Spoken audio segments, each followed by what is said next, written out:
Shalom saudara, pandemi adalah suatu penyakit yang menyebar ke seluruh dunia dan mengakibatkan kematian dalam jumlah yang besar. Dunia pernah menghadapi beberapa pandemi dan hari-hari ini kita sedang menghadapi pandemi COVID-19. Nah, banyak yang bertanya, apa makna pandemi ini bagi orang percaya? Untuk menjawab pertanyaan ini, mari kita melihat dua hal berikut terlebih dahulu. 1. Dosa adalah akar dari sakit penyakit. Tuhan menciptakan manusia dan menempatkannya di Taman Eden dalam kondisi yang ideal. Tidak ada kejahatan, penderitaan atau sakit penyakit. Namun kondisi yang ideal tersebut menjadi rusak ketika manusia menggunakan kehendak yang dimilikinya dengan cara yang keliru. Iblis memberikan pendapat yang salah dengan cara yang menarik, sehingga akhirnya Hawa mengambil buah pengetahuan baik dan jahat, memakannya, demikian juga diikuti oleh Adam. Akibatnya, dosa masuk ke dalam kehidupan manusia dan menurunkan kutuk, sakit penyakit, kekacauan, dan kematian kekal.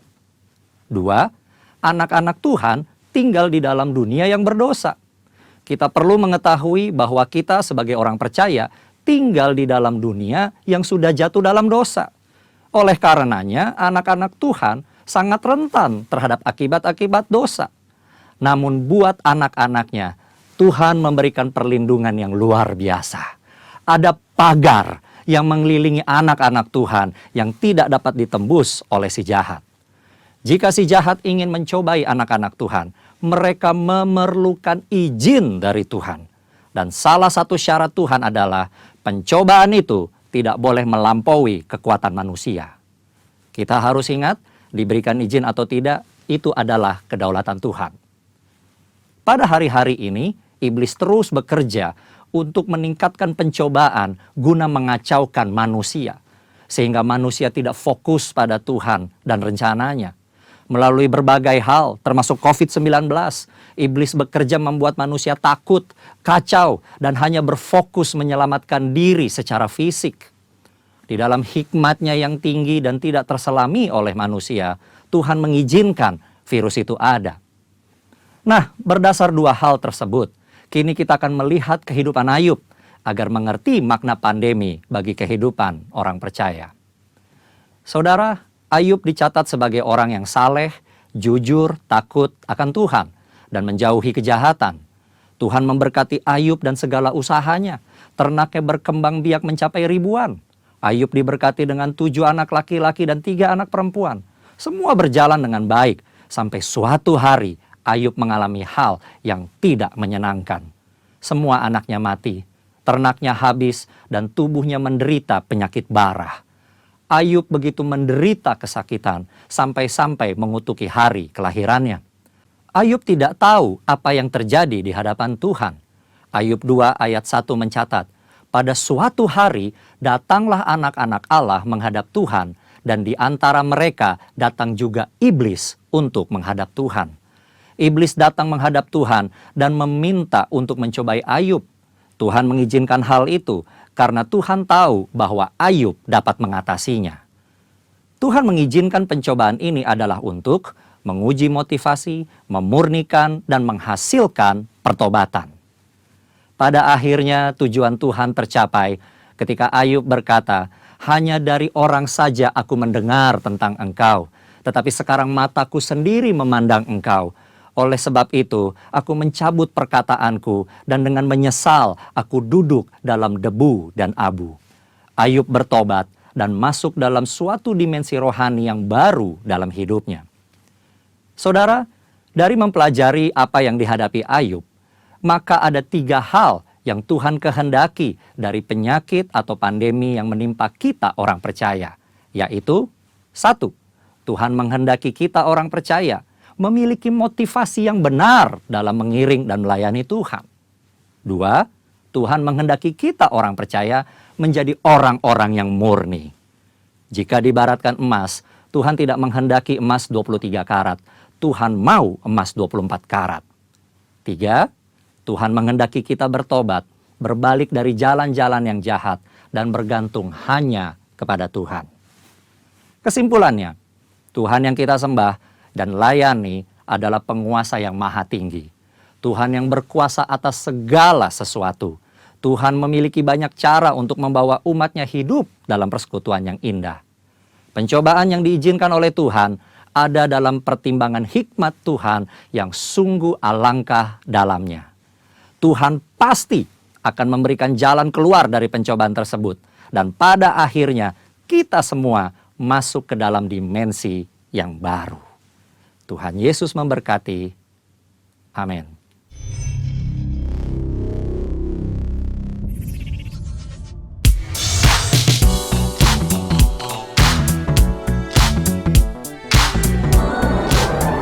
Shalom Bapak Ibu yang dikasihi Tuhan, apa kabar? Saya percaya kita semua baik-baik dalam pemeliharaan dan perlindungan Tuhan yang sempurna. Hari ini saya akan menyampaikan tema membangun keintiman dengan Tuhan. Satu kali Tuhan Yesus pernah menyampaikan perumpamaan tentang anak yang hilang. Dikatakan ada seorang memiliki 2 anak laki-laki dan yang bungsu datang kepada ayahnya untuk meminta harta yang menjadi haknya. Kemudian ayahnya membagikan kepada keduanya. Beberapa hari kemudian, si anak bungsu ini menjual seluruh hartanya dan pergi ke negeri yang jauh. Dikatakan di sana dia memboroskan seluruh hartanya dengan berfoya-foya. Dan apa yang terjadi setelah hartanya habis, maka terjadilah kelaparan di negeri di mana dia berada pada saat itu. Dan dia menjadi sangat melarat. Dan akhirnya dia bekerja pada seorang majikan yang menyuruhnya dia ke ladang untuk menjaga babinya. Dan pada waktu dia sedang menjaga babi, dia ingin sekali mengisi perutnya yang lapar itu dengan ampas yang menjadi makanan babi. Tapi pada waktu itu tidak seorang pun yang mau memberikan kepadanya.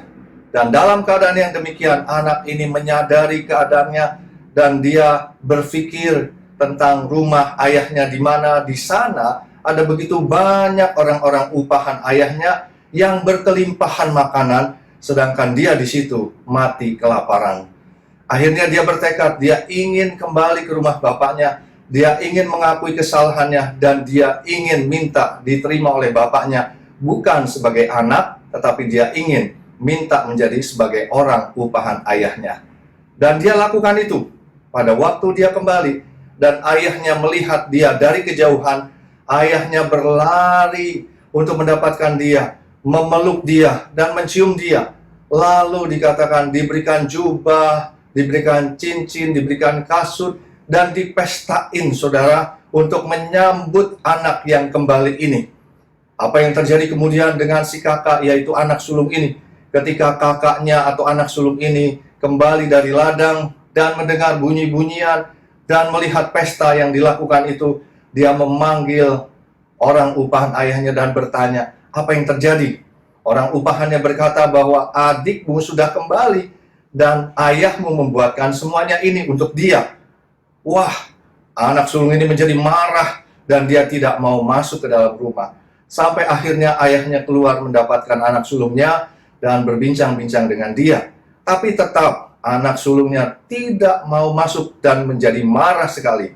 Dan dia berkata demikian di dalam Lukas 15 ayat 29 dan 30 dikatakan, tetapi ia, anak sulung ini, menjawab ayahnya. Katanya, telah bertahun-tahun aku melayani Bapa dan belum pernah aku melanggar perintah Bapa. Tetapi kepadaku belum pernah Bapa memberikan seekor anak kambing untuk bersukacita dengan sahabat-sahabatku. Tetapi baru saja datang anak Bapa yang telah memboroskan harta kekayaan Bapa bersama-sama dengan pelacur-pelacur, maka Bapa menyembelih anak lembu tambun itu untuk dia. Bapak Ibu yang dikasihi Tuhan, anak sulung ini tidak bisa terima sama sekali. Mengapa? Karena dia yang bertahun-tahun melayani Bapa dan belum pernah melanggar perintah Bapa. Tapi seekor anak kambing saja belum pernah dikatakan bapaknya memberikan kepada dia untuk dia bisa bersukacita dengan sahabat-sahabatnya. Sedangkan adiknya yang sudah memboroskan harta bapaknya dan juga pergi jauh dari tempat di mana mereka berada dan kembali dalam keadaan yang demikian, dipestain. Anak sulung ini tidak bisa terima. Tapi ayahnya berkata demikian pada anak sulung ini. Kata ayahnya kepadanya, anakku, engkau selalu bersama-sama dengan aku, dan segala kepunyaanku adalah kepunyaanmu. Kita patut bersukacita dan bergembira karena adikmu telah mati dan menjadi hidup kembali, ia telah hilang dan didapat kembali. Bapak Ibu yang dikasih Tuhan, ayahnya seolah-olah berkata begini, ya ampun, masa kamu nggak tahu sih? Kamu kan bersama-sama dengan aku. Apa yang aku punya sesungguhnya adalah kamu punya juga. Masa kamu nggak tahu? Jangankan seekor anak kambing, kamu mau 10 ekor anak kambing juga silakan. Bahkan kamu mau lembu tamu juga silakan. Karena apa yang aku punya adalah kamu punya. Tetapi anak sulung ini tidak menyadari dan tidak mengerti akan hal ini. Anak sulung ini juga tidak mengerti akan hati bapaknya yang merindukan anaknya yang bungsu itu supaya kembali kepadanya. Dan anak sulung ini tidak mengerti hati bapaknya ketika adiknya, yaitu si anak bungsu, kembali kepada bapaknya. Bapaknya begitu bersuka cita. Mengapa demikian? Mengapa si anak sulung sampai demikian? Saya mau katakan, karena anak sulung ini tidak memiliki keintiman dengan bapaknya. Anak sulung ini hanya melayani bapaknya. Itu bagus. Anak sulung ini hanya tidak melanggar apa yang jadi perintah bapaknya. Itu bagus. Tetapi sayang sekali, dia tidak mempunyai keintiman dengan bapaknya, sehingga dia tidak tahu apa yang bapaknya punya itu adalah dia punya. Sehingga dia tidak mengerti akan apa yang menjadi isi hati bapaknya. Coba kita lihat mengenai si anak bungsu. Kelihatannya anak bungsu ini memang anak yang tidak baik, yang pergi jauh, yang minta harta, yang memboroskan harta, yang melakukan hal yang tidak baik, lalu kembali kepada bapaknya dan dipestakan. Mengapa demikian? Saya mau katakan bahwa anak bungsu ini meskipun dia demikian, tetapi dia punya keintiman dengan bapaknya. Dia mengerti hati bapaknya. Dia tahu pribadi bapaknya dengan baik. Itu sebabnya yang pertama, pada waktu dia mengerti bahwa apa yang bapak punya adalah dia punya, dia tidak sungkan-sungkan. Dia minta sama bapaknya apa yang jadi bagian haknya. Itu sebabnya ketika dia dalam situasi kondisi yang tidak enak, tidak baik, dia mengerti akan hati bapaknya yang mau menerima kembali kalau dia datang kepadanya. Itu sebabnya dia datang dan dia tidak sungkan. Meskipun dia berkata tidak usah jadikan sebagai anak, tapi sebagai orang upahan bapaknya saja. Tapi bapaknya menerimanya sebagai anak, bahkan dibuatkan pesta. Kalau kita melihat akan hal ini, maka kita mengerti bahwa Tuhan Yesus melalui perumpamaan ini ingin mengatakan bahwa keintiman dengan Tuhan itu sangat penting dan akan membawa dampak yang besar bagi kehidupan kita. Nah, kalau kita melihat perumpamaan ini, saudara kira-kira mau pilih mana? Menjadi anak sulung atau menjadi anak bungsu? Saya katakan, jangan dua-duanya. Mengapa? Karena anak sulung, meskipun dia melayani Bapa bertahun-tahun dan juga tidak melanggar perintah Bapa, tapi dia tidak punya keintiman dengan bapaknya. Jangan juga jadi anak bungsu. Kenapa? Karena meskipun dia punya keintiman dengan bapaknya, tetapi kehidupannya tidak baik. Itu sebabnya, apa yang kita harus lakukan? Kita harus menjadi anak sulung, seperti si bungsu yang memiliki keintiman dengan Tuhan, tapi juga kita menjadi anak bungsu seperti si sulung yang mau melayani Tuhan dan tidak melanggar perintah Tuhan. Yang mengerti, katakan amin. Itu sebabnya hari ini kita ingin membahas mengenai membangun keintiman dengan Tuhan. Mengapa? Karena keintiman dengan Tuhan akan berpengaruh dalam kehidupan kita. Hari ini saya ingin menyampaikan ada beberapa alasan mengapa kita perlu membangun keintiman dengan Tuhan. Yang pertama, yaitu untuk meningkatkan kualitas hubungan dengan Tuhan. Mengapa kita perlu membangun keintiman dengan Tuhan? Karena kita ingin meningkatkan kualitas hubungan dengan Tuhan. Boleh ucapkan sama-sama, untuk meningkatkan kualitas hubungan dengan Tuhan. Di dalam Galatia 4 ayat 6 sampai dengan 7 dikatakan demikian. Dan karena kamu adalah anak, maka Allah telah menyuruh rohnya, roh anaknya ke dalam hati kita yang berseru, ya Aba, ya Bapa. Jadi kamu bukan lagi hamba, melainkan anak. Jikalau kamu anak, maka kamu juga adalah ahli waris oleh Allah. Bapak Ibu yang dikasih Tuhan, hubungan kita dengan Tuhan sesungguhnya adalah hubungan anak dengan Bapa. Itu sebabnya kita harus membangun keintiman dengan Dia. Hubungan kita dengan Tuhan bukan sekedar umat dengan Allahnya yang hanya melakukan ritual-ritual keagamaan. Hubungan kita dengan Tuhan juga bukan sekedar hamba dengan Tuannya yang hanya melakukan perintah-perintah daripada Tuannya, tetapi hubungan kita adalah anak dengan Bapa yang harus dibangun dalam keintiman. Itu sebabnya hari ini, mari kita tingkatkan kualitas hubungan kita dengan Bapa kita di surga dengan membangun keintiman dengan Dia. Yang mau katakan amin. Hal yang kedua, mengapa kita harus membangun keintiman dengan Tuhan, yaitu untuk mendapatkan tuntunan dalam perjalanan kehidupan ke sorga. Boleh ucapkan bersama-sama, untuk mendapatkan tuntunan dalam perjalanan kehidupan ke sorga. Yohanes 14 ayat yang kelima dan keenam katakan demikian. Kata Thomas kepadanya, Tuhan, kami tidak tahu kemana Engkau pergi, jadi bagaimana kami tahu jalan ke situ? Kata Yesus kepadanya, Akulah jalan dan kebenaran dan hidup. Tidak ada seorang pun yang datang kepada Bapa kalau tidak melalui aku. Nah, Bapak Ibu yang dikasihi Tuhan, kehidupan kita yang sesungguhnya bukanlah sekedar kehidupan di dunia ini saja. Tapi saya sudah pernah katakan bahwa kehidupan kita yang sesungguhnya adalah di dalam kekekalan di sorga. Itu sebabnya dalam perjalanan kita ke sorga, kita perlu tuntunan dan arahan yang jelas supaya kita tidak nyasar, tapi kita betul-betul sampai ke sorga. Bapak Ibu yang dikasihi Tuhan, untuk perjalanan di darat, laut, udara, di dunia ini saja, kita perlu yang namanya alat navigasi yang menunjukkan arah, tuntunan yang jelas, supaya kita sampai kepada tempat tujuan dengan pasti. Apalagi kalau kita mau perjalanan ke sorga. Kalau kita tidak intim dengan Tuhan, kita tidak membangun keintiman dengan Tuhan, maka kita pasti tidak akan bisa mendengarkan arahan dan tuntunan yang jelas untuk kita bisa sampai ke sorga. Berapa banyak saudara yang berkata, saya mau sampai ke sorga. Saya percaya kita semua mau sampai ke sorga. Karena itu mari kita membangun keintiman dengan Tuhan sebagai Bapa kita. Yang mau katakan amin.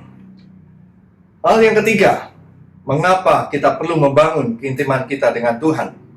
Yaitu untuk dapat hidup sesuai dengan rencana Tuhan selama di dunia. Boleh ulangi bersama-sama? Untuk dapat hidup sesuai dengan rencana Tuhan selama di dunia. Yeremia 29 ayat 11 katakan, sebab aku ini mengetahui rancangan-rancangan apa yang ada padaku mengenai kamu. Demikianlah firman Tuhan, yaitu rancangan damai sejahtera dan bukan rancangan kecelakaan, untuk memberikan kepadamu hari depan yang penuh harapan. Bapak Ibu yang dikasihi Tuhan, Tuhan hanya punya rancangan yang baik untuk kita anak-anaknya. Dia punya rancangan untuk memberikan pada kita masa depan yang penuh harapan. Bukan rancangan kecelakaan, bukan rancangan yang merugikan kita, bukan rancangan yang mencelakakan kita.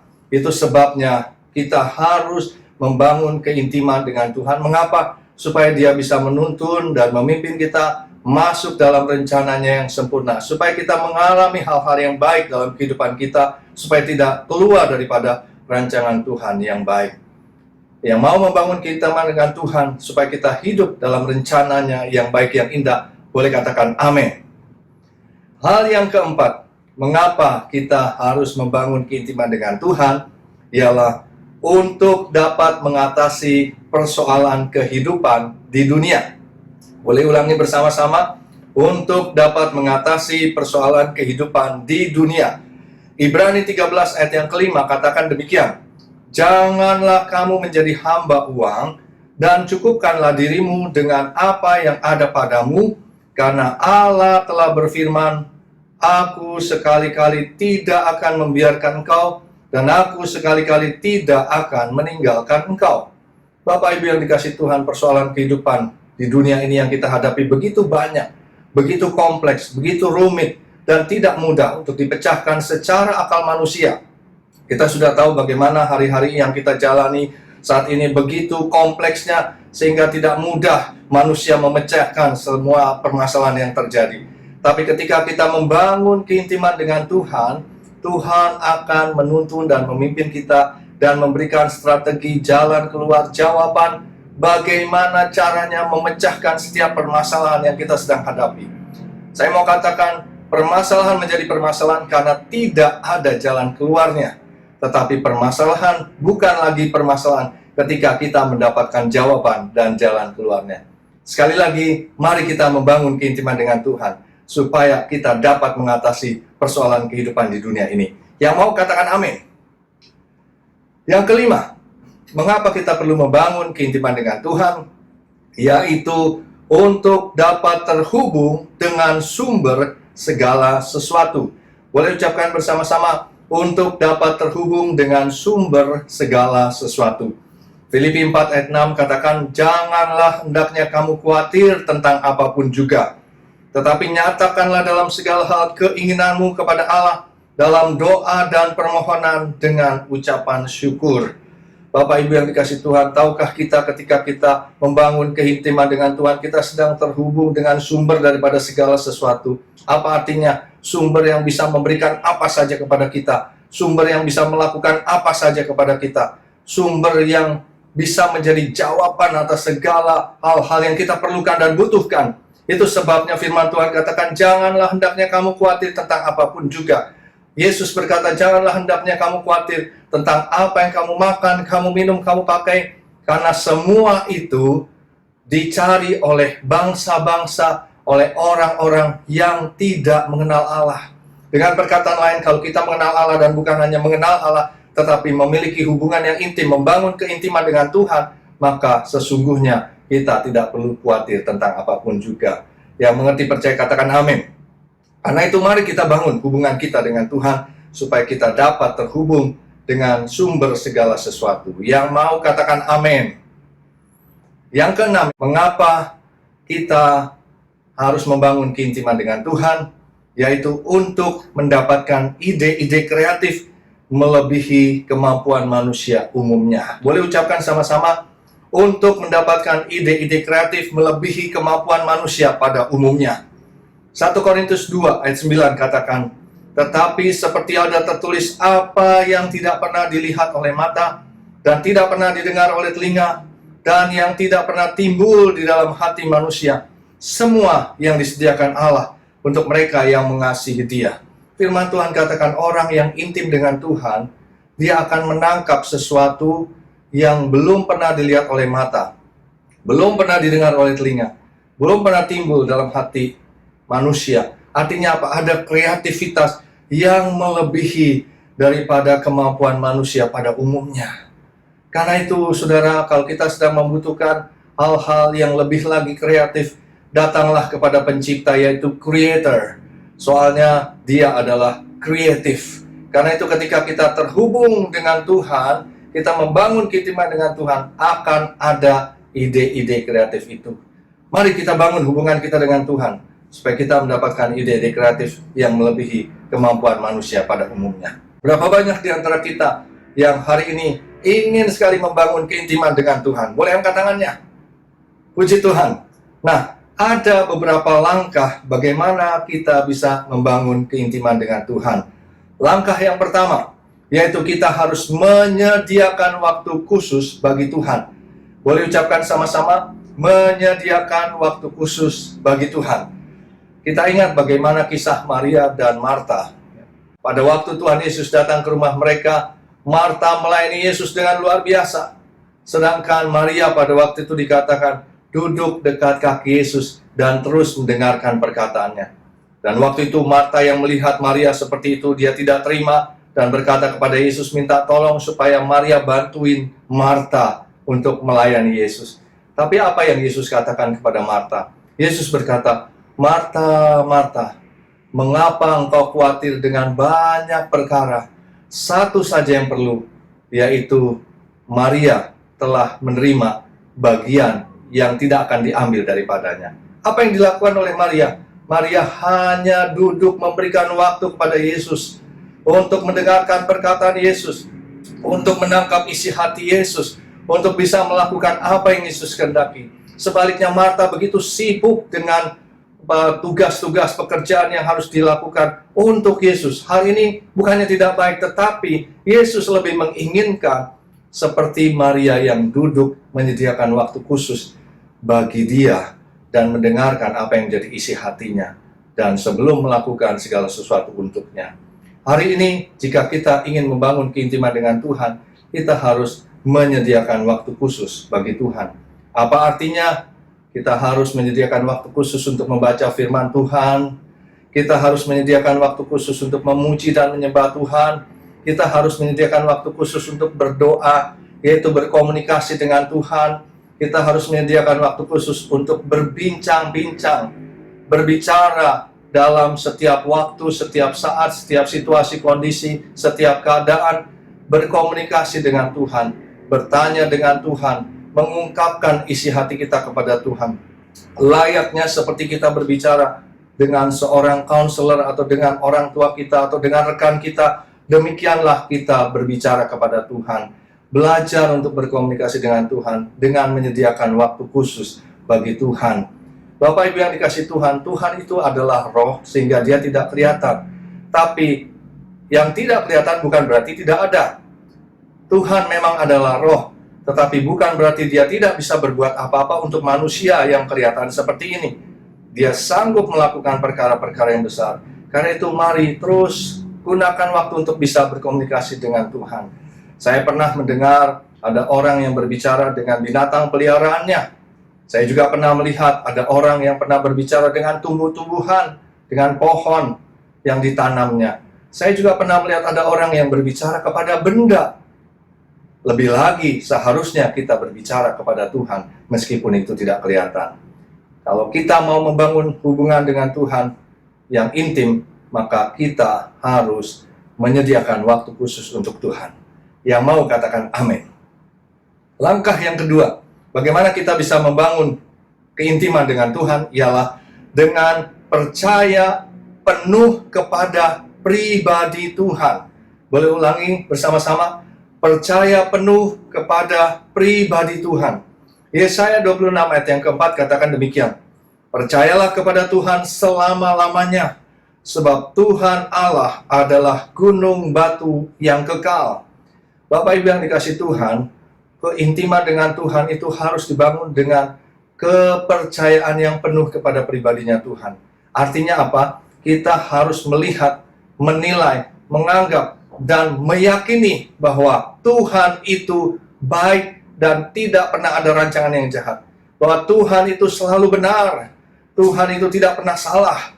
Dan inilah yang saya maksudkan dengan percaya penuh kepada pribadi Tuhan. Sehingga apa? Sehingga apa yang diperkatakannya, apa yang diperbuatnya, apa yang diberikannya, apa yang dilakukannya kepada kita, kita percaya bahwa semuanya itu adalah baik dan tidak ada yang salah.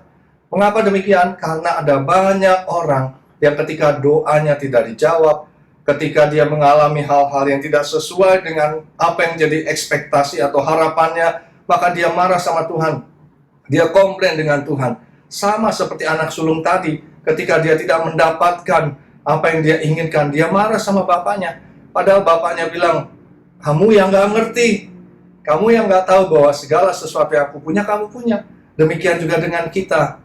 Kalau kita tadi menyediakan waktu khusus untuk Tuhan, dan kita percaya bahwa apa yang Bapa berikan kepada kita, itu adalah yang terbaik buat kita, maka kita akan membangun keintiman dengan Dia. Kita tidak pernah komplain, kita tidak pernah marah, dan bahkan sebaliknya kita mengucap syukur kepadanya. Berapa banyak di antara kita yang berkata, saya percaya penuh kepada pribadi Tuhan. Haleluya. Katakan amin. Langkah yang ketiga, bagaimana kita bisa membangun keintiman dengan Tuhan, yaitu tidak boleh ada yang disembunyikan di hadapan Tuhan. Boleh ucapkan sama-sama, tidak boleh ada hal yang disembunyikan di hadapan Tuhan. Mengapa demikian? Jelas, kalau kita ada menyembunyikan segala sesuatu, kita pikir Tuhan tidak tahu, Tuhan tahu. Kalau kita menyembunyikan sesuatu, maka itu menjadi penghalang hubungan kita dengan Tuhan. Itu menjadi penghalang keintiman kita dengan Tuhan. Itu sebabnya Pengkhotbah 12 ayat 14 katakan demikian. Karena Allah akan membawa setiap perbuatan ke pengadilan yang berlaku atas segala sesuatu yang tersembunyi. Entah itu baik, entah itu jahat. Jadi di hadapan Tuhan jangan ada yang ditutup-tutupi, saudara. Jangan ada kemunafikan. Kita harus terbuka apa adanya dengan Tuhan. Jangan ada melakukan segala sesuatu yang sembunyi-sembunyi. Manusia tidak tahu, tapi Tuhan tahu. Dan Tuhan ingin kita ada keterbukaan. Kita harus mengakui segala kesalahan, kelemahan, dan kekurangan kita di hadapan Tuhan. Jadilah pribadi apa adanya dengan Tuhan. Jangan menutup-nutupi. Jangan menyangkali apa yang kita sudah lakukan atau menjadi kesalahan kita. Apalagi menyalahkan orang lain. Ingat bagaimana Adam dan Hawa ketika ditanya sama Tuhan, ditegur oleh Tuhan, mengapa makan buah pengetahuan yang baik dan jahat? Adam berkata, karena Hawa yang memberikan. Waktu Hawa ditanya, karena ular yang membujuk.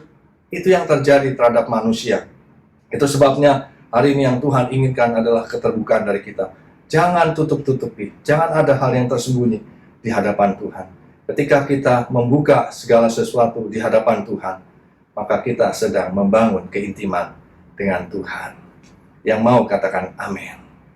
Hari ini saya berdoa supaya saudara menangkap segala sesuatu dan kita mengambil keputusan ingin membangun keintiman dengan Tuhan. Yang mau katakan amin. Tuhan Yesus memberkati. Mari kita akan berdoa. Bapa di surga, terima kasih kalau hari ini kami diingatkan untuk membangun keintiman dengan Tuhan. Ampuni kami kalau tanpa kami sadar hidup kami jauh dari Tuhan dan kami tidak memiliki keintiman dengan Tuhan. Hari ini kami berkomitmen, kami mau menyediakan waktu khusus bagi Tuhan. Kami mau percaya penuh kepada pribadi Tuhan. Dan kami mau terbuka di hadapan Tuhan. Dan tidak ada yang disembunyikan di hadapan Tuhan. Engkau memampukan kami untuk terus membangun keintiman denganmu Tuhan. Bapa di surga, hamba-Mu menyerahkan anak-anak-Mu terus ke dalam tangan Tuhan. Di hari-hari di mana kami berada di rumah saat ini, biarlah kami terus membangun keintiman dengan Tuhan. Dan kami percaya ke depan kami akan melihat perkara-perkara yang besar, karena kami memiliki keintiman dengan-Mu. Dalam nama Yesus kami berdoa. Haleluya.